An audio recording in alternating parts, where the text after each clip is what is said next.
Hi everybody. Today I want to talk a little bit about two things that you need to keep in mind for your personal narrative essay. Those two things are vivid detail and narrating strategies. So hopefully by now you've already taken a look at the directions for this first essay assignment, the personal narrative essay. That was the first thing on the agenda for today. So if you haven't done that yet, go ahead, pause the video and take a few minutes to read those directions.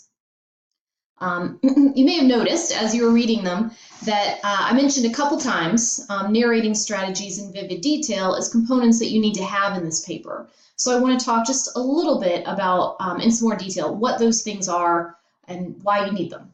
So I have a short presentation that I just want to talk you through. What to include in a narrative essay, vivid detail, and narrating strategies. So let's begin by talking a little bit about vivid detail. So vivid detail can do two things for you. One, they can make your essays more memorable and powerful. So the more vivid detail you have in your paper, the more your readers are going to remember it and the more it's going to affect them. And two, vivid detail can help you create a dominant impression, which is a particular mood or atmosphere created through your description. So now we're going to talk about three different techniques for creating vivid detail in your paper. So to create vivid detail, you should use what we call naming and detailing. This is identifying concrete nouns and using adjectives to describe them. So you might be asking, well, what exactly is a concrete noun? That just means it is something that you can actually feel or see, like shirt, wall, dog. That's different than abstract nouns, which are things that you cannot necessarily see or feel, like summer or love. So when we're talking about naming and detailing, we're talking about using concrete nouns and adjectives to describe them in a scene. Second, use similes and metaphors. These are figures of speech which compare two unlike things. You're probably familiar with these terms. So do you remember what the difference is between a simile and a metaphor? Let's look. An example of a simile could be, her hair was as white as the first snow in January. So we're comparing two things, her hair to the snow in January, and we're using the word as. So a simile is a comparison that uses the words as or like to show how two different things are similar in some way. Now here's an example of a metaphor. The clouds were puffs of cotton candy. So I'm comparing the clouds to cotton candy, but it's an implied comparison, meaning I'm not using like or as. So either one of these two things, similes and metaphors, either one's great. It will help you create that vivid detail that you need in your paper. But I do want to warn you, be careful. Sometimes similes and metaphors don't work well. They don't work well when you're comparing two similar kinds of things. Like if you're comparing one car to another car, or if you're comparing a banana to another banana. A simile and metaphor would not work in that case. Similes and metaphors only work when they're comparing two very different things, and the comparison then becomes surprising to your readers. And that's how it becomes memorable and effective. The third technique for creating vivid detail is to use sensory description other than sight. So think for a minute.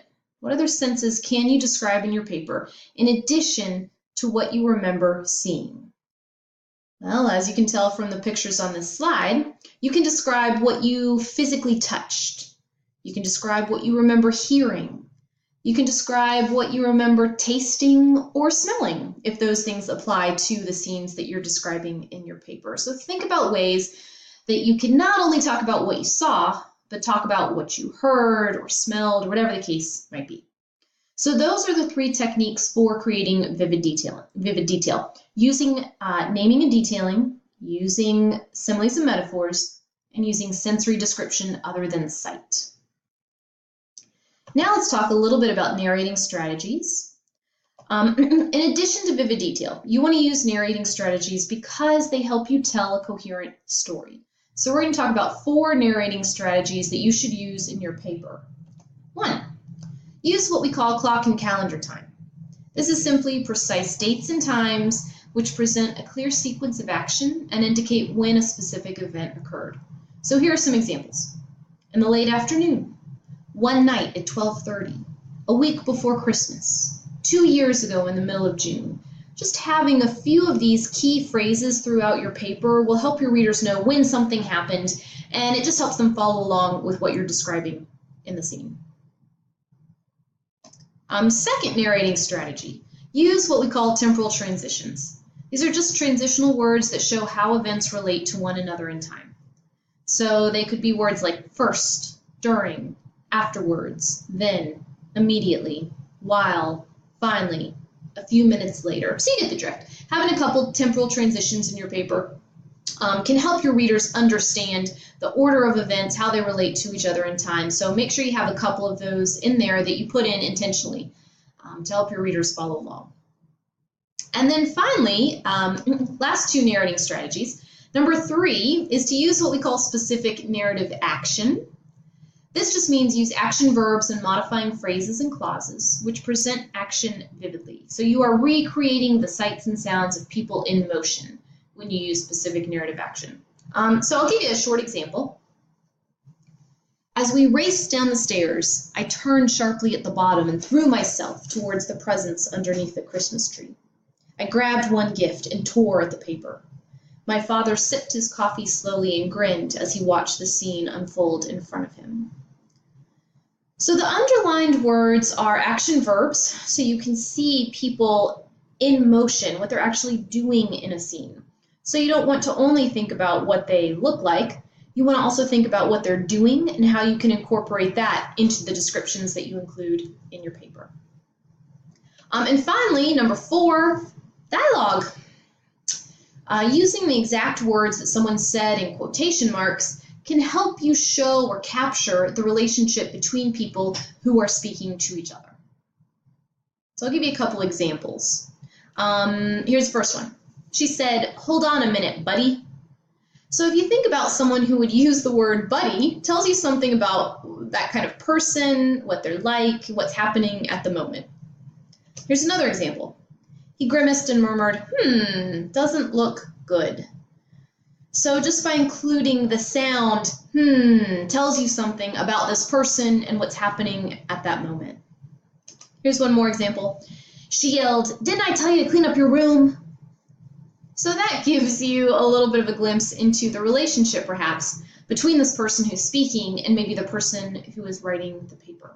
So using some dialogue a few times throughout your essay, if you're able to, I think that will go a long way in helping show what relationships are like between people that you're writing about in your essay.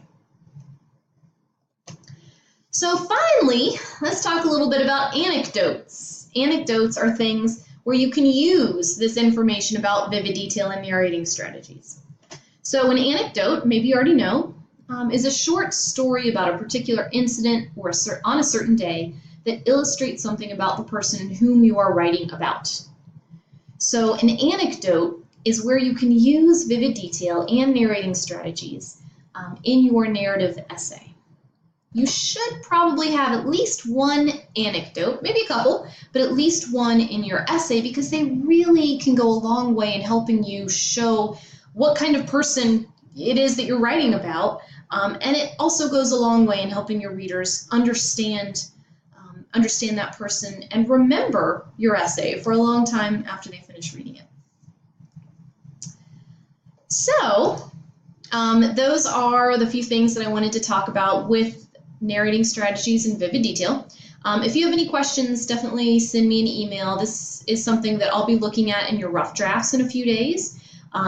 This is something that you'll be working on pretty soon. Actually, the very next activity that you have for today is to do some brainstorming on a few people that you are considering maybe writing about in your paper. And I'm asking you to come up with some vivid details describing those people. And more directions are listed in that assignment, which is the next thing in the Moodle agenda for today.